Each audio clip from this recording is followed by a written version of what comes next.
MP Avinash Reddy మీడియాతో మాట్లాడుతున్నారు. Live ద్వారా చూద్దాం. కాబట్టి ఈ ఎన్నికలు మీరు చెప్తున్న ఈ 2 బూతుల రీపోలింగ్లో మేము పాల్గొనదలుచుకోలేదు. మేము బహిష్కరిస్తూ ఉన్నాం ఈ రీపోలింగ్ను.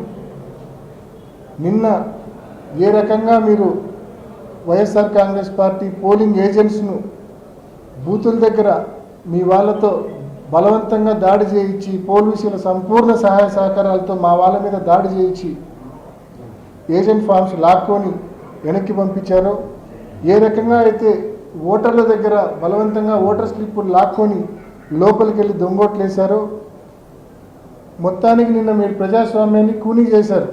మొత్తం 15 బూతుల్లో కూనీ చేశారు. నేను నిన్న మీడియాకి అప్పీల్ చేసిన, మళ్ళా అప్పీల్ చేస్తున్నా. ఇవాళ మీరు ఊర్లలోకి పోయినా సేఫే, నిన్నంటే సేఫ్ కాదు మీరు ఊర్లోకి పోతే. ఎందుకంటే జిల్లా వ్యాప్తంగా బయట నియోజకవర్గాల వాళ్ళు పెద్ద ఎత్తున వేలాది మందిగా ఆ 15 బూతుల పరిధిలో ఉన్నారు. నిన్న మీరు పోతే మీ కెమెరాలకు కొట్టే పరిస్థితి, మీ ఫోన్లకు కొట్టే పరిస్థితి ఉన్నది వాస్తవం. మీరు నిన్న పోలేకపోయిన మాట వాస్తవం. నిన్న మండలంలోకి, పులివెందుల మండలంలోకి ఈరోజు వాళ్ళంతా ఏ ఊరికి వాళ్ళ ఊరికి వెళ్ళిపోయింటారు. ఈరోజు వాళ్ళు నిన్న రాత్రికే వాళ్ళందరూ వాళ్ళ ఊర్లోకి వెళ్ళిపోయింటారు. ఈరోజు పులివెందుల మండలంలో ఆ 15 బూతుల పరిధిలోని 6 పంచాయతీలకు వెళ్ళి దయచేసి రిక్వెస్ట్ చేస్తా ఉన్నా, ప్రజలను అడగండి మీ గ్రామంలో పోలింగ్ ఎలా జరిగింది, మీరు ఓటు వేశారా, ఒకవేళ ఓటు వేయకపోతే ఏ కారణం చేత ఓటు వేయలేదు అని చెప్పి ప్రజలను అడగండి. నేను చెప్పే కారణాలు కరెక్టా కాదా అనేది మీకు ప్రజలు ఇచ్చే రిప్లైలోనే తెలుస్తుంది. నేను చెప్తున్న ఈ ఓటర్ స్లిప్పులు లాక్కొని దొంగోట్లు వేయడం అయితేనేమి, బలవంతంగా ఏజెంట్ ఫారాలు చించి మా ఏజెంట్లను బయటికి పంపించడం అయితేనేమి, ఇటువంటి కారణాలు ఏదైతే నేను చెప్తున్నానో ఇవి వాస్తవమా కాదా అనేది ప్రజల దగ్గర మీకు తెలుస్తుంది. కాబట్టి once again I'm appealing the media, దయచేసి మీరు వెళ్ళి ఊరూరా ప్రజలతో ఇంటర్వ్యూ తీసుకోండి, అడగండి, ఒక చిన్న సర్వే మాదిరి కండక్ట్ చేయండి. ఎందుకంటే ఎందుకు ఇంత స్పెసిఫిక్గా చెప్తా ఉన్నా అంటే, ఈరోజు పులివెందులలో ఒక కొత్త సంస్కృతి చంద్రబాబు నాయుడు గారు ప్రవేశపెట్టారు. చాలా భయంకరమైన మోడస్ ఆపరండి ఇది, అంటే భయంకరమైన ఆపరేషన్ ఇది. ఒక కొత్త సంస్కృతి ఇది, ఎప్పుడు దేశంలో ఎక్కడా జరిగిండదు ఈ మాదిరి. ఉప ఎన్నికల్లో ఇంత పెద్ద ఎత్తున, మామూలుగా సహజంగా గతంలో రిగ్గింగ్లు మనం ఎప్పుడో 20 ఏళ్ళ క్రితం చూసింటాము. కానీ రిగ్గింగ్ అంటే ఏంది, ఆ గ్రామంలో వాళ్ళు మాట్లాడుకొని ఏజెంట్కు కొంచెం డబ్బులు ఇచ్చుకొని సెట్ చేసుకోవడము, లేకుంటే ఆ ఏజెంట్ లాగి చేసుకోవడము, ఏదో ఆ గ్రామ లెవెల్లోనే, ఆ గ్రామంలో ఉన్న 2 పార్టీల లెవెల్లోనే నడిచిపోయేది. కానీ ఈసారి జరిగింది అది కాదు. ఒక గ్రామ వైఎస్ఆర్సీపీని, ఆ గ్రామంలో ఉన్న వైఎస్ఆర్సీపీని ఎదుర్కోవడానికి జిల్లాలోని తెలుగుదేశం క్యాడర్ మొత్తాన్ని బూతుల దగ్గర పెట్టాడు చంద్రబాబు నాయుడు. ప్రతి బూత్ దగ్గర మందలు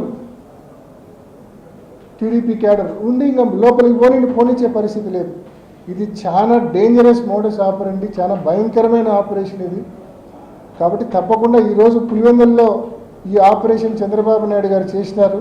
రేపు మరొక చోట చేసి ప్రజాస్వామ్యాన్ని పూర్తిగా కూనీ చేసే పరిస్థితి ఉంది. కాబట్టి ఇక్కడ జరిగిన నష్టం మరొక చోట జరగకూడదు. ఇక్కడ కూనీ అయిన ప్రజాస్వామ్యం మరొక చోట కూనీ కాకూడదు. మరి అలా జరగాలంటే తప్పకుండా ఇక్కడ జరిగిన నష్టాన్ని రాష్ట్రం మొత్తం మేము చెప్తే కన్నా, మేము పొలిటికల్ పాయింట్ ఆఫ్ వ్యూ అనే అంటారు, అదే మీరు న్యూట్రల్గా సర్వే చేసి చెప్తే కన్నా దానికి మోర్ యాక్సెప్టెన్స్ ఉంటుంది.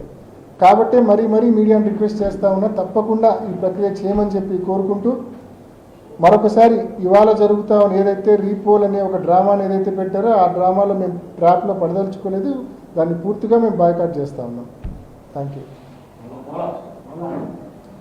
ఇప్పుడు రీపోలింగ్లో కూడా అచ్చవెల్లి అక్కడంతా కూడా టీడీపీ మోకలా ఉన్నారు. ఇంకా రీపోలింగ్ జరుగుతున్న పరిస్థితుల్లో ఉదయం 7 o'clock అంతా టీడీపీ వల్ల అంటే వెరీ సింపుల్ నా, నిన్న మనం అనుకుంటాం కదా, నిన్న ఆపరేషన్ ఈరోజు కూడా ఫాలో అవుతుంటారు. అందుకే నేను చెప్పేది, తప్పకుండా ఈరోజు కూడా అదే దొంగోట్ల సిస్టమ్ ఫాలో అవుతారు. నిన్న బహుశా నేను ఇందాక చెప్తే కదా కారణము, నిన్న బహుశా ఆడోళ్ళ స్లిప్పులు కూడా తీసుకొని మగోళ్ళే దొంగోట్లు వేసింటారు. ఇప్పుడు ఆ ప్యారిటీ తీసుకోవడం కోసం, దాన్ని సమం చేయడం కోసం బహుశా రీపోలింగ్ పెట్టుకొని, అంటే దొంగ ఓట్లను కూడా జస్టిఫై చేసుకోవాలి కదా, ఆడవాళ్ళు అన్నట్టు మగవాళ్ళు అన్నట్టు జస్టిఫై చేసుకోవాలి కదా. ఆ కారణం చేత బహుశా దాన్ని బ్యాలెన్స్ ఈక్వలైజ్ చేయడం కోసము ఈ రీపోల్ డ్రామా అనేది తెరపైకి వచ్చిందనే భావనలో నేను 100% నేను ఆ భావనలోనే ఉన్నాను. లేకుంటే కోర్టులో మనం న్యాయ పోరాటం చేస్తామని నిన్ననే మనం ప్రకటించినాము. న్యాయ పోరాటం చేసినప్పుడు కోర్టుకు వీళ్ళు ఏదైనా చెప్పడానికి వీళ్ళ దగ్గర కారణం ఉండాలా. మనం క్రిస్టల్ క్లియర్గా ప్రూఫ్స్ చూపిస్తున్నాము. సో ఏదో కంటి తుడుపుగా 2 బూతులో రీపోల్ చేస్తున్నామని కోర్టుకు చెప్పి కోర్టును మిస్లీడ్ చేసే కార్యక్రమం కోసమన్నా చేస్తూ ఉండొచ్చు. సో ఈ రెండిట్లో ఏదో కారణం కోసం చేస్తూ ఉండొచ్చు. బట్ కారణం ఏదైనా ఈ డ్రామాలో మనం వీఆర్ నాట్ పార్టిసిపేటింగ్.